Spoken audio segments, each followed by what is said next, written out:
사도신경하심으로 우리의 신앙을 하나님 앞에 고백합니다. 나는 전능하신 아버지 하나님, 천지의 창조주를 믿습니다. 나는 그의 유일하신 아들 우리 주 예수 그리스도를 믿습니다. 그는 성령으로 잉태되어 동정녀 마리아에게서 나시고 본디오 빌라도에게 고난을 받아 십자가에 못 박혀 죽으시고 장사된 지 사흘 만에 죽은 자 가운데서 다시 살아나셨으며 하늘에 오르시어 전능하신 아버지 하나님 우편에 앉아 계시다가 거기로부터 살아있는 자와 죽은 자를 심판하러 오십니다. 나는 성령을 믿으며 거룩한 공교회와 성도의 교제와 죄를 용서받는 것과 몸의 부활과 영생을 믿습니다. 아멘. 찬송가 406장입니다.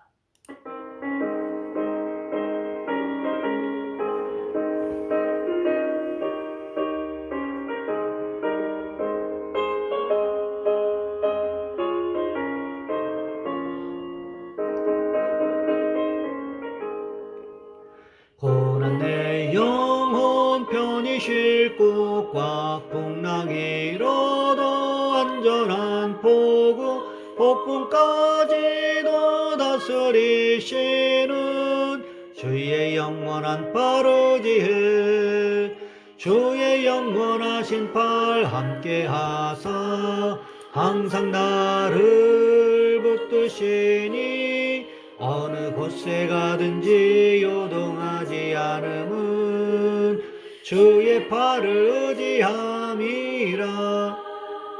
세상 친구들 나를 버려도 예수 늘 함께 동행함으로 주의 은혜가 충만하리니 주의 영원한 팔 의지해 주의 영원하신 팔 함께 하사 항상 나를 붙드시니 어느 곳에 가든지 요동하지 않음은 주의 팔을 의지함이라.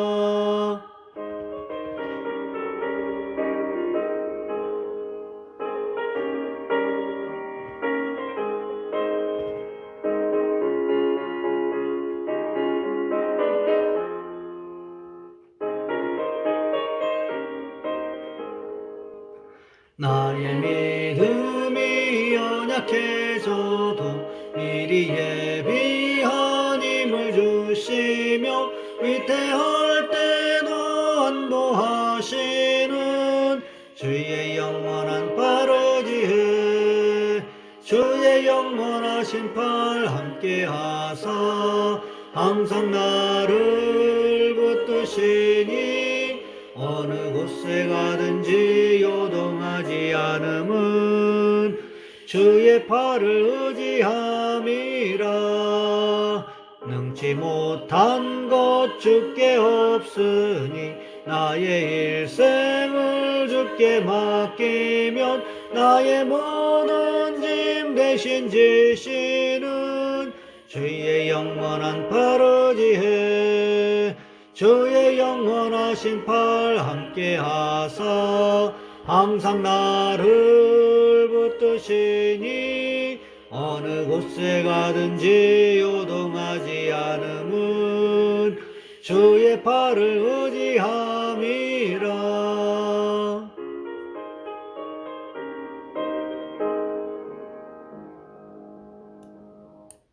오늘 말씀 열왕기상 14장에서 보겠습니다.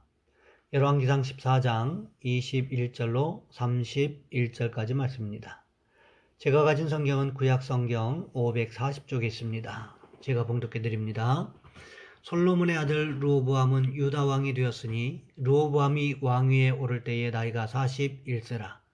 여호와께서 자기 이름을 두시려고 이스라엘 모든 지파 가운데서 택하신 성읍 예루살렘에서 17년 동안 다스리니라. 그의 어머니의 이름은 나아마요 암몬 사람이더라. 유다가 여호와 보시기에 악을 행하되 그의 조상들이 행한 모든 일보다 뛰어나게 하여 그 범한 죄로 여호와를 노엽게 하였으니 이는 그들도 산 위에와 모든 푸른 나무 아래에 산당과 우상과 아세라상을 세웠습니다. 그 땅에 또 남색하는 자가 있었고 여호와께서 이스라엘 자손 앞에서 쫓아내신 국민의 모든 가증한 일들을 본받아 무리가 행하였더라. 르호보암 왕 제5년에 애굽의 왕 시삭이 올라와서 예루살렘을 치고 여호와의 성전의 보물과 왕궁의 보물을 모두 빼앗고 또 솔로몬이 만든 금 방패를 다 빼앗은지라. 르호보암 왕이 그 대신 놋으로 방패를 만들어 왕궁문을 지키는 시위대 대장의 손에 맡기매 왕이 여호와의 성전에 들어갈 때마다 시위하는 자가 그 방패를 들고 갔다가 시위소로 도로 가져갔더라. 르호보암의 남은 사적과 그가 행한 모든 일은 유다 왕 역대 지략에 기록되지 아니하였느냐. 르호보암과 여로보암 사이에 항상 전쟁이 있으니라. 르호보암이 그의 조상들과 함께 자니 그의 조상들과 함께 다윗성에 장사되니라. 그의 어머니 이름은 나아마요 암몬 사람이더라. 그의 아들 아비암이 대신하여 왕이 되니라. 아멘. 오늘 본문의 말씀을 가지고 잘못된 선택이라는 제목으로 함께 말씀을 살펴보겠습니다. 미국 사우스캐롤라이나주 리버티 고등학교의 2013년도 졸업식에서 학생 대표로 고별사 낭독을 위해 연단에 오른 로이 코스트너는 학교 측의 승인을 받은 연설문 대신 주기도문을 낭송했습니다.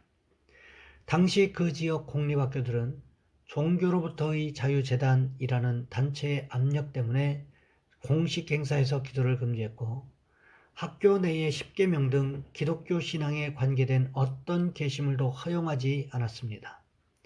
각 주 정부 깃발에 들어있는 십자가를 빼게 하는 소송까지 벌어졌습니다. 코스트너는 말했습니다. 저는 제 연설문을 교장 선생님께 제출했고 승인을 받았습니다. 하지만 제 의사를 제대로 표현할 수 없었기에 다른 것을 읽겠습니다. 어렸을 때부터 저를 하나님께 인도해 주신 부모님께 감사드립니다. 여러분은 제가 하는 말을 공감해 주시리라 믿습니다. 학생들은 열렬한 박수로 화답했고 코스트너의 용기는 미국 사회에 큰 반향을 일으켰습니다. CNN과의 인터뷰에서 그는 말했습니다. 학교에서 기도를 몰아낸 것은 제가 겪은 최악의 일이었습니다. 저는 하나님의 말씀이 선포되는 것이 옳다는 것을 옹호하고 싶었습니다. 선택의 기로에 섰을 때 하나님의 자녀는 어떻게 해야 하는 것이 하나님이 우리에게 주신 마음에 합한 것인지 먼저 생각해야 합니다. 또한 무엇을 하든 믿음의 근거에서 해야 합니다. 그럴 때 우리가 하는 일을 통해 하나님 영광을 받으십니다. 오늘 본문에 보시면 그런 고민이 전혀 없이 자기 욕심을 따라 선택했던 르호보암에 대해서 기록하고 있습니다. 르호보암은 누구보다도 우상숭배의 피해를 가장 가까이에서 보아왔고 경험했던 사람이었습니다. 아버지 솔로몬이 우상숭배 때문에 하나님께 버림받고 말년을 어떻게 살아왔는지를 보았습니다. 그뿐만이 아닙니다.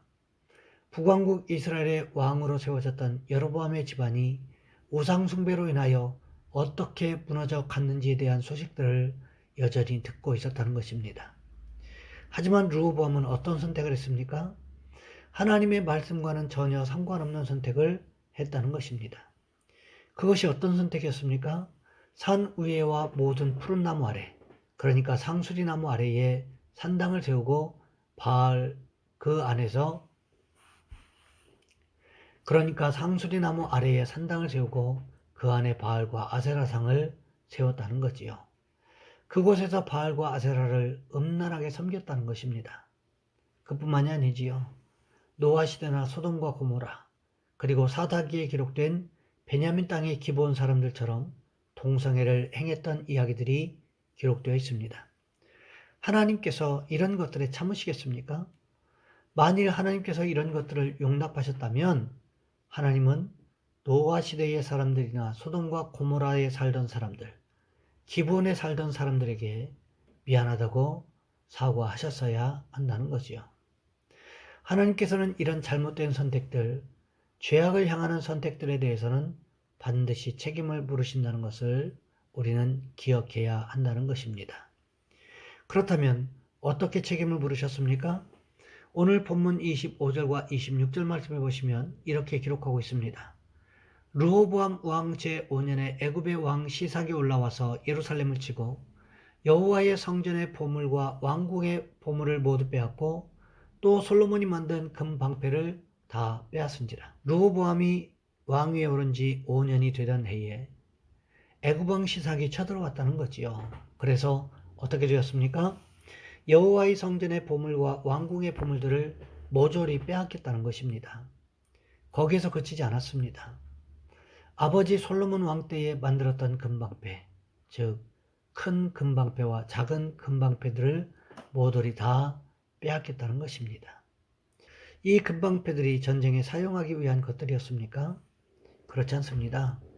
우리나라 경제가 이 정도다, 이렇게 자랑하기 위해서 사치품으로 만든 것에 지나지 않았습니다.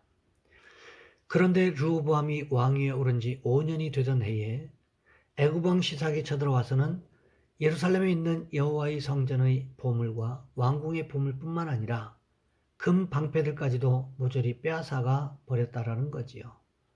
애굽 왕 시삭이 전리품으로 모조리 빼앗아가 버리고 말았습니다.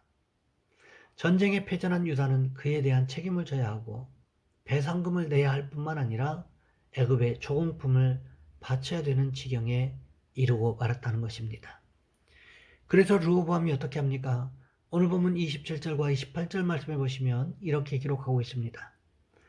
르호보암 왕이 그 대신 노스로 방패를 만들어 왕궁문을 지키는 시위대 대장의 손에 맡기매 왕이 여호와의 성전에 들어갈 때마다 시위하는 자가 그 방패를 들고 갔다가 시위소로 도로 가져갔더라. 르호보암이 금 대신 무엇으로 방패를 만들었습니까? 노스로 방패를 만들었다는 것입니다. 생각해 보시기 바랍니다. 금으로 만든 방패하고 노스로 만든 방패하고 비교가 되겠습니까? 이건 비교의 대상이 아닙니다. 금으로 만든 방패하고 노스로 만든 방패하고 어떻게 비교하겠느냐는 거지요.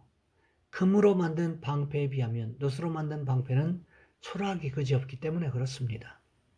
하지만 르호보암이 애굽의 왕 시삭과의 전쟁에서 패전하는 바람에 아무것도 남지 않아서 결국 어떻게 했습니까? 노스로 방패를 만드는 초라한 지경에 처하고 말았음을 성경은 기록하고 있다는 것입니다. 여러분, 그렇습니다. 우리가 하나님을 선택할 것인가, 세상을 선택할 것인가의 기로에 서 있을 때 우리는 누구를 선택해야 할까요? 바로 하나님을 선택하셔야 한다는 것입니다. 우리가 예수 그리스도를 선택할 것인가, 세상을 선택할 것인가를 고민할 필요가 있습니까? 없다는 거지요. 왜 그렇습니까? 골로새서 2장 2절과 3절 말씀해 보시면 이렇게 기록하고 있기 때문에 그렇습니다. 이는 그들로 마음의 의안을 받고 사랑 안에서 연합하여 확실한 이해의 모든 풍성함과 하나님의 비밀인 그리스도를 깨닫게 하려 함이니 그 안에는 지혜와 지식의 모든 보화가 감추어져 있느니라. 그렇기 때문에 우리는 당연히 예수 그리스도를 선택해야 한다는 거지요. 왜요? 예수 그리스도 안에는 지혜와 지식의 보화가 감추어져 있기 때문이라는 것입니다. 르호보암은 이런 것들을 몰랐다는 거지요. 하나님 안에 거하기만 하면 자연적으로 주어지는 축복을 몰랐기 때문에 축복받으려고 우상을 따라가는 선택을 했다가 결국은 망하는 선택을 하고 말았다라는 거지요. 그러면서 르호보암의 통치를 요약하는 말이 있는데 오늘 본문 30절 말씀해 보시면 이렇게 기록하고 있습니다. 르호보암과 여로보암 사이에 항상 전쟁이 있으니라. 무슨 뜻일까요? 르호보암이 하나님의 뜻을 전혀 깨닫지 못하고 있었다는 거지요. 그러니 당연히 잘못된 선택을 할 수밖에 없었고 잘못된 선택을 하니 하나님의 심판을 자초할 수밖에 없었고 하나님의 심판이 임하니 저주받은 인생이 될 수밖에 없었다는 것입니다. 그러니 우리는 어떻게 하는 것일까요? 우리가 선택의 기로에 서게 되었을 때 우리 하나님 앞에 기도하심으로 말미암아 하나님의 선하신 인도하심을 받는 저와 여러분 우리 모두가 되시기를 주님의 이름으로 부탁을 드립니다. 이 시간 우리 한 목소리 함께 기도하겠습니다. 하나님, 하나님의 선한 길로 우리를 인도하시고 하나님께서 보여주시는 선한 선택을 할 수 있는 우리 모든 성도들이 될 수 있도록 주님 도와주옵소서. 또한 기도하실 것은 기저질환으로 인하여 고생하는 그리고 질병과 고통으로 인하여 고생하는 우리 환우들 위해서 이 시간 주여 한번 간절히 부르신 후에 한 목소리 함께 기도합니다. 주여, 사랑의 하나님, 우리를 도와주시기를 원합니다.